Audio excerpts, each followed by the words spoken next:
the joys of being a sports law researcher is that these things evolve. So you have to wait to see how they play out before you make too many comments. But I suppose what is going on with the Tokyo Olympics is going on in baseball, and it ties into my PhD in that one of the key things I looked at, and I should point out that my PhD and book was on the labour regulation and labour mobility in Major League Baseball, Nippon Professional Baseball and Australian Baseball League, is basically that you've got, foreign players. And so, when the coronavirus started last year, I tweeted about, how's everyone going to get into America from all these countries all around the world? And so I think that, globalization and labour mobility in a sport like baseball is interesting from a regulatory perspective, to see that a sport like Major League Baseball now embraces people that can play baseball from any country in the world.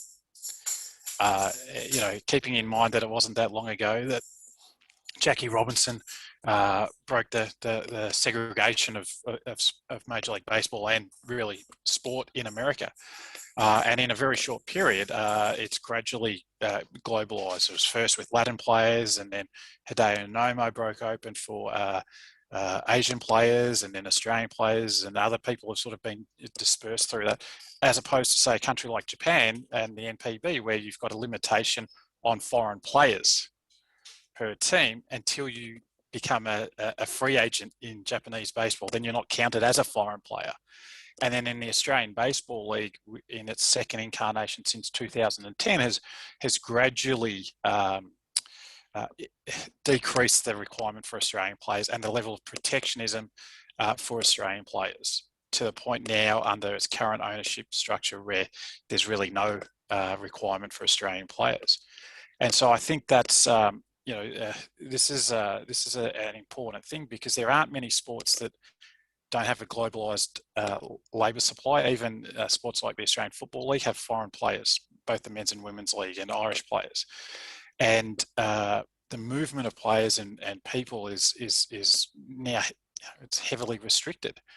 And so from a labour point of view, like I know with the Australian Baseball League this season, what happened, when players can't get a visa to go and play for the Canberra Cavalry has happened. They didn't have enough players for a team in the round one. Where do you get the players from to maintain a professional level? The professional levels here. So I think that's I think risk management is what it comes down to, Micah, is that, like the way administrators and clubs and player associations look at risk management and what it is and how to manage it is really different now, because you have to have contingencies in place. And I think the other point that I would just make on the coronavirus and professional sport, and in Japan, I don't think it's been as big a problem, but in most other sporting leagues, at least in Major League Baseball in the US and Australian sporting codes, players have had to take big pay cuts. And there's issues of equity. The top paid player versus the lowest paid player. And in terms of just one other point on Japanese sport, the big issue at the minute, which I know Professor Keiji Kawai has been advocating against in Japan and working with the government, is the introduction of the US collegiate model to Japan. So that's a significant issue, I think. So in terms of labour mobility, so I suppose let me just briefly explain what labour mobility is and why it's an issue in sport, and then link it into the different approaches in Japan and the US, if that's all right. But labour mobility is essentially the ability to change employer, which I always say to people when I explain what my research is about, is that we take this for granted. You finish university or you finish high school, you go and choose who you want to work for. You don't like your boss, or you get an opportunity to go somewhere else, you just quit, you give your notice, and you go and work for someone else. If you want to go and leave Australia and go and live in Japan like I did, or America, you can do that, right? that's not the way it works in sport, and it's not the way it works in the sports that I focus on. And I focus on baseball, other than the fact that I have played it and been involved in a long time, is because it has probably the most highly restrictive labour controls and labour system in any sport. And so in sports like baseball, you get drafted. You have to play for that team that drafts you. In Japan, it's probably not as big an issue as, say, if you're in America and you live in Hawaii and you get drafted by Toronto Blue Jays. And then you have to go and probably live in either Florida or Arizona for however long until you start moving up the ranks of the minor leagues. And so this is really, really important. And labour mobility, like we take it for granted that I can choose who I work for as long as I want to work for them and as long as they want me to work for them. Athletes in team sports don't have this choice, generally speaking. The rugby league in Australia, the player draft, or a version of a player draft, was found to be an illegal common law restraint of trade in the early 90s from memory. And so they don't have a draft, but other sports do. The Australian Baseball League's played around with drafts. The Australian Football League essentially mimics the NFL and some other sports models of labour regulation and labour rules. But then once you sign, say, your contract as a minor league player in America, they control your labour for 7 years of service. So that's 1 month or thereabouts is a year's service. And then if you make the major leagues, it's 7 years and then 6 years of service in the major leagues, which takes however long it takes. In Japan, they don't have a minor league and major league free agency system. Their reserve system operates over both types of contracts, and you basically have to get 6 years of service for free agency, domestic free agency, depending on where you get drafted from, or 7 years. And then it's 9 years to be an international free agent. So you can't even in Japan and America say, I'm going to leave and go and play in America or go and play in Latin America, because of the interrelated agreements between baseball federations and professional leagues. And then if you decide that you want to, say, retire in America, they reserve their rights for you to go back and play for them, which with Hideo Nomo was the loophole that he got out of his contract in Japan with the Buffaloes, voluntarily retired, because at that point in time, no one thought a Japanese player would go and play in Major League Baseball. He voluntarily retired and then signed with the Dodgers, which goes back to the 1960s when this last happened under the agreement between the two leagues that govern the movement of players between the two leagues. And so, this is really, really important in terms of labour mobility. And in Australia, people keep saying, you signed a contract and all these other things. It's like you signed a contract when you were 16, 17, 18. There's an imbalance in bargaining power. And labour mobility, like, if I don't want to work for Central Queensland University, I can just leave and work for someone else. You can't do that in a lot of professional team sports. And it's fairly similar between Japan and the US in baseball. But the other thing that this ties into is wage regulation, which in the US is much more complex than in Japan, because Japan's a much flatter wage curve.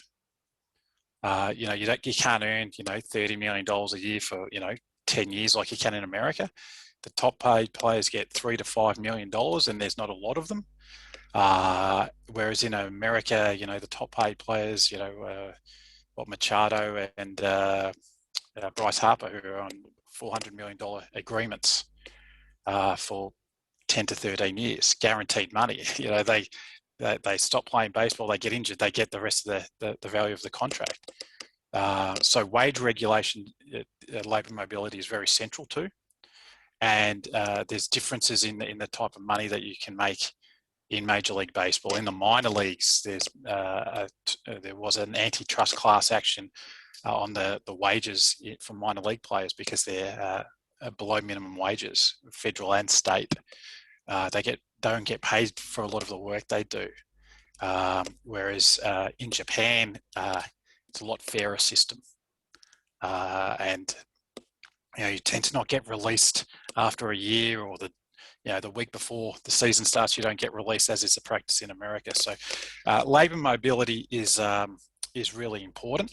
And in terms of your question, Micah, with mainstream application, is that these practices are abhorrent in other professions outside sport. Player drafts, you can be traded essentially at any time for any reason. I always tell my students and friends, they're like, what do you mean? I'm like, well, in Major League Baseball, they now, whistle to the guy out at left field and say, come off. He runs off, he hugs his coaches and his teammates on the bench, and then he disappears. He's traded. Once a contract is signed, to trade him and assign their contractual rights to another team, the liability, the risks all transfer with that player as well. And if they're on $20 million or $10 million and the team that's acquired them is making a run for the playoffs, they don't want them getting injured because it's their responsibility. And so, these things are, and coming back to what we're talking about with sport being different and special, these are not accepted outside sport. And I keep pushing, why? Why do we permit these things? Why are things, and it's to a large degree a rhetorical question, but why are they accepted? Why aren't we outraged at these things? Because essentially we're dealing with young people, and the rise of women's sport, professional team sport, has increased gender equity, or introduced a gender equity issue as well. And so, some of the research I do is on the principle that labour is not a commodity, which essentially involves the exploitation of vulnerable workers. I'm glad you brought that up. I was going to ask about the theoretical underpinnings of your work, yep. And if you're willing, maybe say a little bit more about the intellectual pursuit of the idea of labour as commodified. Well, I mean, it's sort of, when I tell my American sports law professor friends about the principle that labour is not a commodity, one of the examiners of my PhD always says that's communism and Marxism, because Marx wrote on the principle is not a commodity, but it sort of predates him, with some scholars like Locke that talked about autonomy of autonomy of self and control of yourself and your work. And then Marx started writing it with his research and his theories, and then it spread to popes talking about it around the late 1890s, and then you move into the antitrust, the Sherman Antitrust Act in America in 1914, stating that labour is not a commodity, and then it was annexed to the ILO Constitution in 1919. I think that was 1919, and it's a key principle of labour law and labour scholarship. And essentially, it is that you can't trade me and treat me like coffee or gold, or I'm not something that can be owned, because I own myself. And once you start moving towards that system, in Major League Baseball, it used to be called the indentured service system of the reserve system, right? You're moving towards a system of slavery. And people, I don't go that far, but Kurt Flood, he's got his famous quote, is that a well-paid slave is nonetheless a slave. I was just writing my note to myself to that. I can cross that out. So that the principle that labour is not a commodity, something I write on. It's a little controversial. Some academics don't feel comfortable with me writing what I write about on baseball or Australian Football League on these things, but it's an important point to I think raise. There is some borderline slavery issues in some Latin American countries with baseball, which the Japanese have been involved in recruiting players, and from Cuba recently, and the borderline slave trade out of places like the Dominican and Venezuela, the highly unregulated trade of players and abuse of young children. And then, so that's one of the theoretical underpinnings. Regulatory theory, I particularly like autopoietic theory, which is essentially based on biology from the 1970s, and that law is a self-contained regulatory system, just like, say, an economic system or a political system. And so I basically adapt that to sport to say, well, sport is an autopoietic regulatory system that engages and interacts with other regulatory systems, be it the legal system, the political system, other sports in other countries, perhaps, like with NPB and MLB.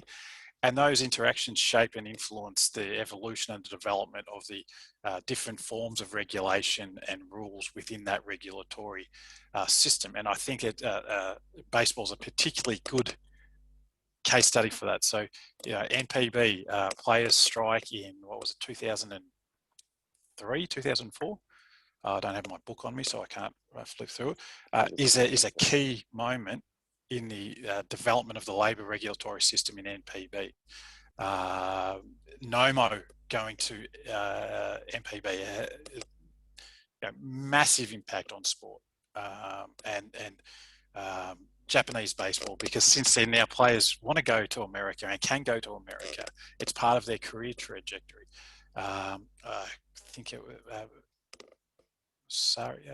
Murakami, I think, the player for Nankai Hawks in the 1960s. Yeah, got sent to Giants, San Francisco Giants, signed a contract that he would not have been able to read, I would imagine. And then he was good, so they exercised their option for $10,000, told the Hawks, we're going to buy this player. And they said, no, we own him under the reserve system. And then the Giants said, no, we own him under our reserve system. So these things are very important from and I'm a historian at heart, from a historical point to understand how labour develops and how regulation is always trying to keep pace with what's going on in the labour system. And the posting agreement between NPB and MLB is an example of how it started in the 60s, sat dormant till the 2000 and the 90s, and then sat dormant for another 10 years, and then was revised a few times, and now is essentially the basis for the what I would call a quasi global player transfer system in baseball. So that's very important. And then I like approaches to employment law as well, which can be similar to some regulatory theories, things like reflexive law, to see how responsive law is, and it's essentially responsive regulatory theory applied to labour, is how responsive are regulatory actors in the regulatory system to changes within that regulatory system. How quickly does the government, say, change a law to stop a certain practice that's evolved or developed? So I think responsive labour law and reflexive labour law theories are very very useful, and they're legitimising as well. They legitimise the scholarship of sports law. Now, I think, just to finish up, I think one of the things that I've always tried to do with sports law when I teach it to students is to teach it from a deconstructive point of view, where I try to break down what law students have learned during their degree, whether it be undergraduate or postgraduate, and get them to move away from a strict black letter law understanding of law. And now, I'm a regulatory theorist at heart. So, law is a form of regulation. It's not the only one. So I think it's a good thing for students. Sports law is a fascinating area to study and to research and to be interested in, because you see the law in action. You see the law play out. You see it interact with different things, and you see how the law is influenced by society and culture and history and economics and globalization. It's we like to think as lawyers that the law just operates in this little vacuum where it's just a law. It's like, you didn't comply with the law, so I'm going to sue you, right?